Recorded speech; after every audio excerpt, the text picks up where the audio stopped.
Hello everyone, welcome back on Camo Physical World. Myself Niharika Singh, and today via this video we are going to know about inert pair effect. So let's see. The trend of occurrence of oxidation state 2 units less than the group oxidation state is called inert pair effect. Meaning अगर कोई भी element अपनी group की oxidation state से 2 units less than oxidation state show करता है, that means वो inert pair effect experience कर रहा है. For example, in group 13 elements there are boron, aluminium, gallium, indium and thallium. तो इस ग्रुप की जो ग्रुप ऑक्सीडेशन स्टेट है वो है +3. ग्रुप ऑक्सीडेशन स्टेट +3 है, सारे मेंबर्स +3 ऑक्सीडेशन स्टेट शो कर रहे हैं. लेकिन gallium, indium and thallium are showing +1 oxidation state as well. वो +1 ऑक्सीडेशन स्टेट भी शो कर रहे हैं. तो यही एग्जाम्पल हो गया इनर्ट पेयर इफेक्ट का कि ग्रुप ऑक्सीडेशन स्टेट तो +3 है, लेकिन इसके साथ साथ वो 2 यूनिट लेस देन, मतलब ग्रुप ऑक्सीडेशन स्टेट जो कि +3 है उसमें से 2 यूनिट्स हम माइनस कर दें यानी +1, वो +1 ऑक्सीडेशन स्टेट भी शो कर रहे हैं. That means these elements are experiencing inert pair effect. अभी किस हिसाब से वर्क करता है, क्या रोल है इसका, हम देख लेते हैं. So first of all, let's take a look towards the electronic configuration of these elements. The general electronic configuration is Ns2 Np1. और हम एक बात जानते हैं कि जैसे जैसे हम ग्रुप में नीचे बढ़ते जाते हैं, नंबर ऑफ शेल्स जो है वो इंक्रीज करता जाता है.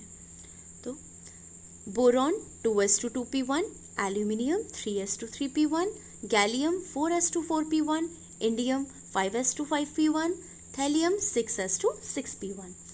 अब अगर हम यहाँ पर देखें तो gallium, indium and thallium, these three elements have d orbital and f orbital as well. In elements के बाद d orbital और f orbital भी है. तो ये जो d और f orbital है, these orbitals are providing poor shielding effect. These orbitals are providing poor shielding effect to the s orbital.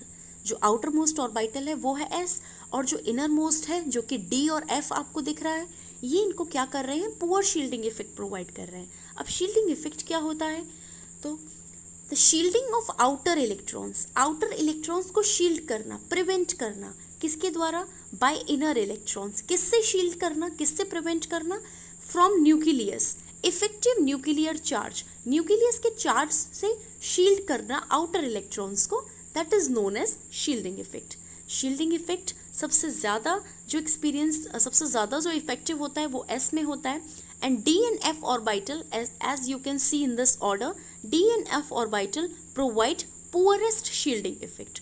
तो D और F ऑर्बिटल, जैसे कि हम यहाँ से देख सकते हैं कि पुअरेस्ट शील्डिंग इफेक्ट प्रोवाइड कर रहे हैं. Hence, D and F orbital are providing poor shielding effect, due to which, अब आप यहाँ से समझिए कि मानिए आउटर मोस्ट इलेक्ट्रॉन जो है वो S के हैं, आउटर मोस्ट ऑर्बिट S का है, और ये जो इनर दिख रहा है आपको, ये मानिए D और F है, D है या फिर F है. तो D और F तो पुअर शील्डिंग इफेक्ट प्रोवाइड करेंगे. दैट मीन्स कि जो न्यूक्लियस है, ये जो आपको बीच में ये जो न्यूक्लियस है, this nucleus is directly influencing. ये डायरेक्टली क्या कर रहा है, डायरेक्टली S इलेक्ट्रॉन्स को अफेक्ट कर रहा है. So due to which S electron क्या, वो बॉन्ड फॉर्मेशन में टेक पार्ट नहीं कर पा रहे हैं. इसके कारण खाली सिर्फ और सिर्फ p ऑर्बिटल जो है वो वो बॉन्ड फॉर्मेशन में टेक पार्ट कर पाएंगे, और इसीलिए ये 3 एलिमेंट्स जो हैं वो +1 ऑक्सीडेशन स्टेट शो कर रहे हैं. तो क्या कहा कि due to the poor shielding effect of inner D and F orbital poor shielding effect provide कर रहे हैं, due to which there is a progressive increase in the effective nuclear charge. Ns2 electrons जो हैं वो एक बहुत ही ज़्यादा effective nucleus का इन्फ्लुएंस अपने ऊपर पा रहे हैं.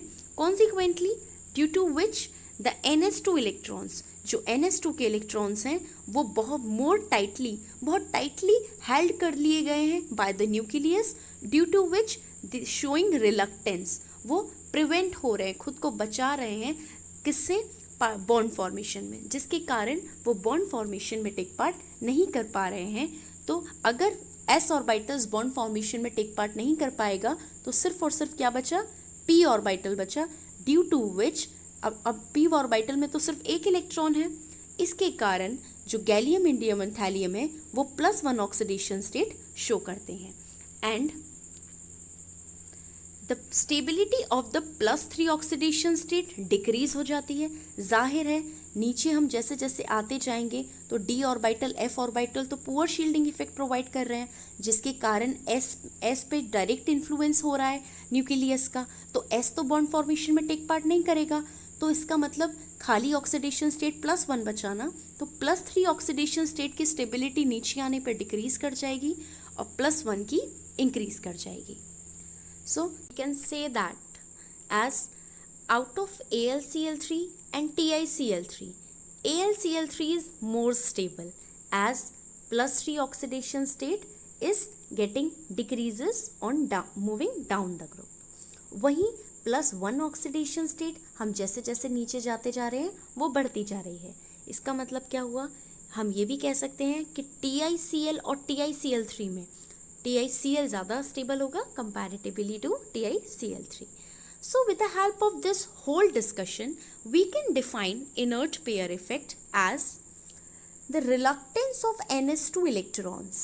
ns2 electrons का reluctance होना, उनका prevent होना किससे, to take part in bonding. Bonding में take part करने से किसके कारण, due to the poor shielding effect of intervening d and f orbital on moving down the group is called inert pair effect.